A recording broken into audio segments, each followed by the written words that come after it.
ओम शांति। मैं आत्मा मास्टर भाग्य विधाता हूँ।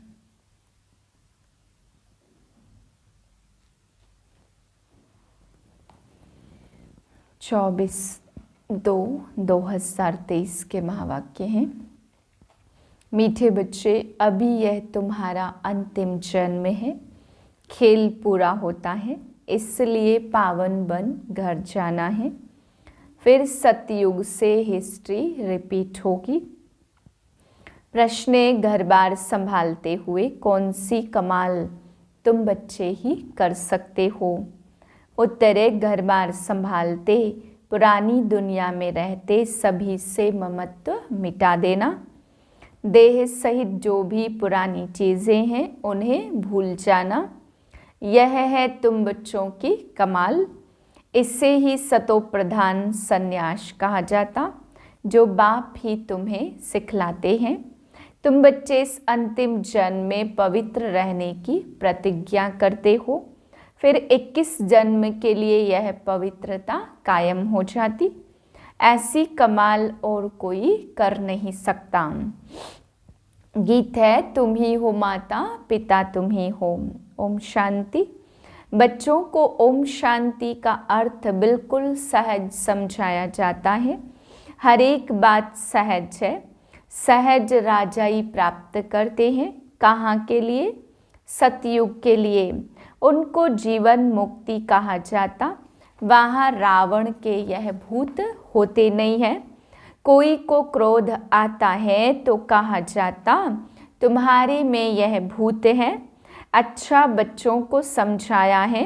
ओम का अर्थ है मैं आत्मा और फिर मेरा शरीर। हर एक के शरीर रूपी रथ में आत्मा रथी बैठी हुई है। आत्मा की ताकत से यह रथ चलता है। आत्मा को यह शरीर घड़ी घड़ी लेना और छोड़ना पड़ता है। यह तो बच्चे जानते हैं। भारत अभी दुख धाम है। आधा कल्प पहले सुख धाम था। ऑलमाइटी गवर्नमेंट थी, क्योंकि ऑलमाइटी अथॉरिटी ने भारत में देवताओं के राज्य की स्थापना की। वहाँ एक धर्म था। आज से 5000 वर्ष पहले बरोबर लक्ष्मी नारायण का राज्य था। वह राज्य स्थापन करने वाला जरूर बाप होगा। बाप से उनको वर्षा मिला हुआ होगा। उन्हों की आत्मा ने 84 जन्मों का चक्र लगाया है। भारतवासी ही इन वर्णों में आते हैं। अभी है शूद्र वर्ण में। शूद्र वर्ण के बाद सर्वोत्तम ब्राह्मण वर्ण आता है। ब्राह्मण वर्ण माना ब्रह्मा के मुखवंशावली। प्रजापिता ब्रह्मा के जरूर एडॉप्टेड बच्चे होंगे। बच्चे जानते कि भारत पूज्य था, अब पुजारी बन गया। बाप तो सदैव पूज्य है। वह आते जरूर हैं पतितों को पावन बनाने। सतयुग है पावन दुनिया। सतयुग में पतित पावनी गंगा। यह नाम ही नहीं होगा, क्योंकि वह है ही पावन दुनिया। सभी पुण्य आत्माएं हैं, नो पापात्मा। कलयुग में फिर नो पुण्यात्मा। सब पापात्माएं हैं तो पुण्य आत्मा पवित्र को कहा जाता है। भारत में ही बहुत दान पुण्य करते हैं। इस समय जब बाप आते हैं तो उनके ऊपर बलि चढ़ते हैं। सन्यासी तो घर बार छोड़ जाते हैं। यहाँ तो कहते बाबा यह सब कुछ आपका है। आपने सतयुग में हमें अथाह धन दिया था, फिर माया ने कौड़ी जैसा बना दिया। अब यह आत्मा भी पतित बन गई है। तन मन धन सब पतित है। आत्मा पहले पहले पवित्र रहती है, फिर पार्ट बजाते बजाते पतित बन जाती। गोल्डन सिल्वर इन स्टेजेस में मनुष्य को आना है जरूर। सारा चक्र लगाकर पिछाड़ी में तमो प्रधान झूठा जेवर बनना है। सब आत्माएं ईश्वर के लिए झूठ बोलती रहती, क्योंकि उनको सिखाया है ईश्वर सर्वव्यापी है। गाते भी हैं तुम माता पिता, लक्ष्मी नारायण के आगे भी जाकर यह महिमा करते, परंतु उनको तो अपना एक बच्चा और एक बच्ची होती। जैसे सुख राजा रानी को, वैसा सुख बच्चों को रहता। सबको सुख घनेरे हैं, अभी तो वह 84वें अंतिम जन्म में है। दुख घनेरे हैं। बाप कहते अब फिर से तुमको राजयोग सिखलाता हूँ। बच्चों को समझाया है कि इस रथ में रथी आत्मा बैठा हुआ है। यह रथी पहले 16 कला संपूर्ण था, अब 9 कला। कहते भी है मुझ निर्गुण हारे में अब कोई गुण नहीं। आप ही तरस परोई, अर्थात रहम करो। कोई में भी गुण नहीं है, बिल्कुल दुखी पतित है, तब तो गंगा में पावन होने जाते। सतयुग में नहीं जाते, नदी तो वही है ना। बाकी हाँ ऐसे कहेंगे इस समय हर चीज तमो प्रधान है।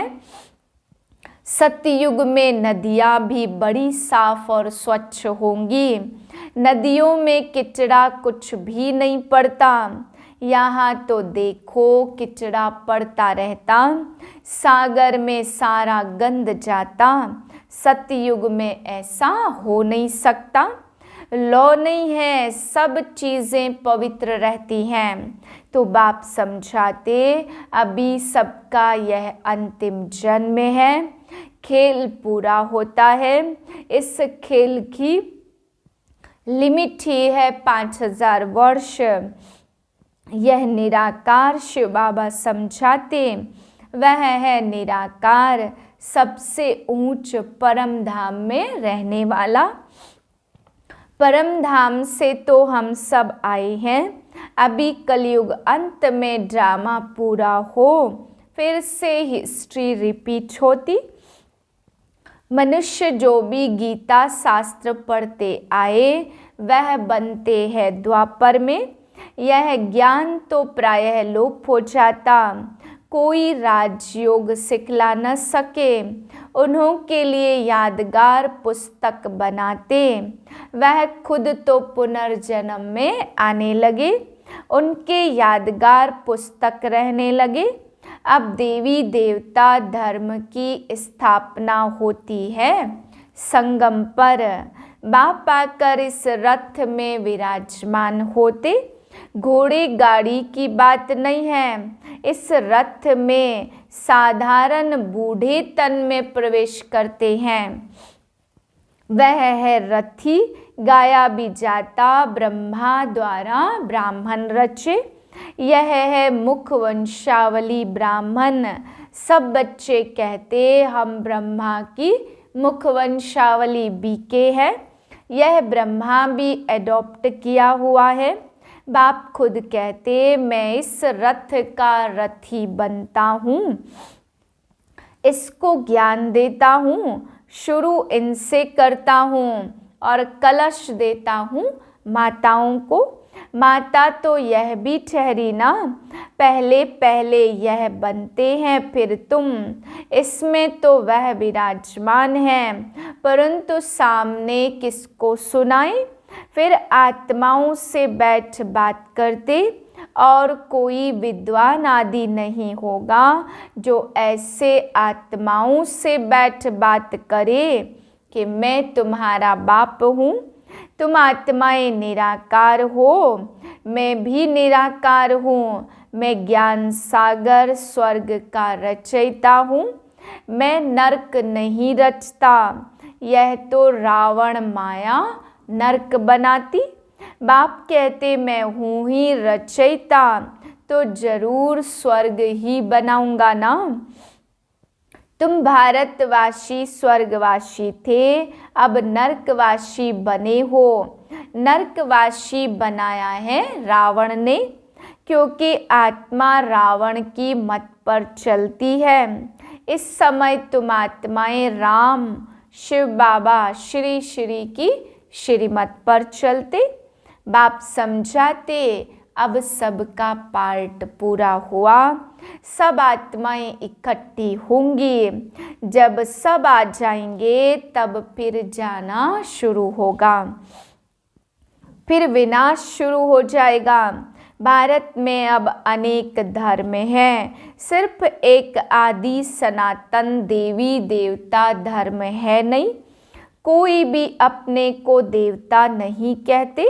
देवताओं की महिमा गाई है सर्वगुण संपन्न, फिर अपने को कहेंगे हम नीच पापी हैं।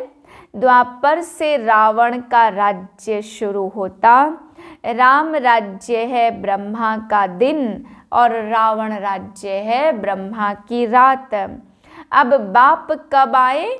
जब ब्रह्मा की रात पूरी हो तब तो आए ना। और इसी ब्रह्मा के तन में आए तब तो ब्रह्मा से ब्राह्मण पैदा हो। उन ब्राह्मणों को राजयोग सिखलाते। बाप कहते जो भी आकारी व साकारी या निराकारी चित्र हो उनको तुम्हें याद नहीं करना है। तुमको तो लक्ष्य दिया जाता, मनुष्य तो चित्र देखकर याद करते। बाबा कहते चित्रों को देखना बंद करो, यह है भक्ति मार्ग। अभी तो तुम आत्माओं को वापस मेरे पास आना है। पापों का बोझा सिर पर बहुत है। ऐसे नहीं गर्भ जेल में हर जन्म के पाप खत्म हो जाते, कुछ खत्म हो जाते, कुछ रहते हैं। अब मैं पंडा बनकर आया हूँ। इस समय सब आत्माएं माया की मत पर चलती रहती। परमात्मा सर्वव्यापी कहना यह माया की मत है। कभी कहते सर्वव्यापी है और कभी कहते 24 अवतार लेते। बाप कहते मैं सर्वव्यापी नहीं हूँ, मैं तो हूँ ही पतित पावन स्वर्ग का रचयिता। मेरा धंधा है नरक को स्वर्ग बनाना। गांधी चाहते थे राम राज्य हो, अभी कहते ऑलमाइटी राज्य हो, वन रिलीजन हो। स्वर्ग में तो है ही एक धर्म, एक राज्य। अभी सब पत्थर बुद्धि है, सतयुग में है सब पारस बुद्धि। जहाँ जाना है उनको ही याद करना है। एक बाप बस दूसरा न कोई, वही सच्चा पातशाह है, सच सुनाने वाला। तो तुम्हें कोई भी चित्रों का सिमरन नहीं करना है। यह शिव का जो चित्र है उनका भी ध्यान नहीं करना है। जैसे आत्मा भ्रुकुटी के बीच में रहती, वैसे बाबा भी कहते थोड़ी जगह आत्मा के बाजू में लेकर बैठ जाता हूँ। रथी बन इनको बैठ ज्ञान देता हूँ। इनकी आत्मा में ज्ञान नहीं था, पतित थी। जैसे इनकी आत्मा रथी बोलती है शरीर से, वैसे मैं भी इन ऑर्गन्स से बोलता हूँ। नहीं तो समझाऊं कैसे? ब्राह्मण रचने के लिए ब्रह्मा जरूर चाहिए, तो ब्रह्मा फिर नारायण बनेगा। अभी तुम ब्रह्मा की औलाद हो, फिर सूर्यवंशी श्री नारायण के घराने में आ जाएंगे। बच्चों को समझाया है, यह शास्त्र आदि सब भक्ति मार्ग के हैं, जो पढ़ते पढ़ते तमो प्रधान बन जाते हैं। सतयुग से त्रेता हुआ और त्रेता से द्वापर कलयुग। अभी बिल्कुल कंगाल बन गए, बंदर से भी बदतर हैं, लड़ते झगड़ते रहते। बच्चा मरेगा तो उनकी हड्डियों को भी बंदर छोड़ेंगे नहीं। मनुष्य भी आजकल के ऐसे हैं। बच्चा मरा तो 6-8 मास तक रोते रहेंगे। बाप कहते, इस समय बच्चों से बाप बात करते, सतयुग में अकाले मृत्यु होता नहीं, ना कोई रोते पीटते हैं। उसमें रहते हुए घर गृहस्थ में रहते ऐसे कमाल कर दिखाओ जो सन्यासी भी कर न सके। यह सतो प्रधान सन्यास परमात्मा ही सिखलाते। कहते हैं यह पुरानी दुनिया अब खत्म होती, इसलिए इनसे ममत्व मिटाओ। सबको वापस आना है। देह सहित जो भी पुरानी चीज़ें हैं उनको भूल जाओ। यह 5 विकार मुझे दे दो। अगर अपवित्र बनेंगे तो पवित्र दुनिया में आ नहीं सकेंगे। बाप से प्रतिज्ञा करो इस अंतिम जन्म के लिए, फिर तो पवित्रता कायम हो जाएगी। 63 जन्म तुम विकारों में गोते खाकर एकदम गंदे बन पड़े हो। अपने धर्म कर्म को भूल गए हो। हिंदू धर्म कहते रहते हो। बाप कहते तुम तो बेसमझ बन गए हो। क्यों नहीं समझते हो कि भारत स्वर्ग था, हम ही देवता थे। मैंने तुमको राजयोग सिखाया। तुम फिर कहते हो श्री कृष्ण सभी का बाप स्वर्ग का रचयिता है। तुम अपने बाप को गाली देते हो। शिव शंकर को मिला दिया है। कितनी ग्लानि कर दी है। शिव तो है परमात्मा। फिर विष्णु के 2 रूप लक्ष्मी नारायण राज्य करेंगे। वह इस रथ में रथी है। इससे नंदीगण भी कहते, भागीरथ भी कहते। तुम अर्जुनों को कहते मैं इस रथ में आया हूँ। युद्ध के मैदान में तुमको माया पर जीत पहनाने। सतयुग में न रावण होता न जलाते, अभी तो रावण को जलाते ही रहेंगे। अच्छा मीठे मीठे सिकिलधे बच्चों प्रति माता पिता बाप दादा का याद प्यार और गुड मॉर्निंग। रूहानी बाप की रूहानी बच्चों को नमस्ते।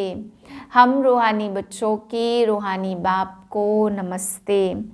धारणा के लिए है पहली पॉइंट, कोई भी चित्र का सिमरण नहीं करना है। विचित्र बाप को बुद्धि से याद करना है। बुद्धि योग ऊपर में लटकाना है। वापस घर चलना है, इसलिए देह सहित सब पुरानी चीजों से ममत्व निकाल देना है। संपूर्ण पावन बनना है। वरदान है बाप के राइट हैंड बन। हर कार्य में सदा एवर रेडी रहने वाले मास्टर भाग्य विधाता भाव। जो बच्चे राइट हैंड बन बाप के हर कार्य में सदा सहयोगी सदा एवर रेडी रहते हैं। आज्ञाकारी बन सदा कहते हाँ बाबा हम तैयार हैं। बाप भी ऐसे सहयोगी बच्चों को सदा मुरब्बी बच्चे, सपूत बच्चे, विश्व के श्रृंगार बच्चे कह मास्टर वरदाता और भाग्य विधाता का वरदान दे देते हैं। ऐसे बच्चे प्रवृत्ति में रहते भी प्रवृत्ति की वृत्ति से परे रहते हैं। व्यवहार में रहते अलौकिक व्यवहार का सदा ध्यान रखते हैं। स्लोगन है हर बोल और कर्म में सच्चाई सफाई हो तो प्रभु के प्रिय रत्न बन जाएंगे। अव्यक्त इशारे संपूर्ण प्रत्यक्षता का नगाड़ा बजाने के लिए सिर्फ यही बात विशेष अंडरलाइन करनी है। प्रत्यक्षता और प्रतिज्ञा दोनों का बैलेंस सर्वात्माओं को बाप दादा द्वारा ब्लेसिंग प्राप्त होने का आधार है। तो प्रतिज्ञा करो कि कभी भी किसी हालत में हार नहीं खाएंगे। परमात्मा गले का हार, श्रृंगार, विजयी रत्न बनेंगे। ऐसी प्रतिज्ञा करना अर्थात प्रत्यक्ष सबूत देना ही परमात्म प्रत्यक्षता का आधार है। ओम शांति।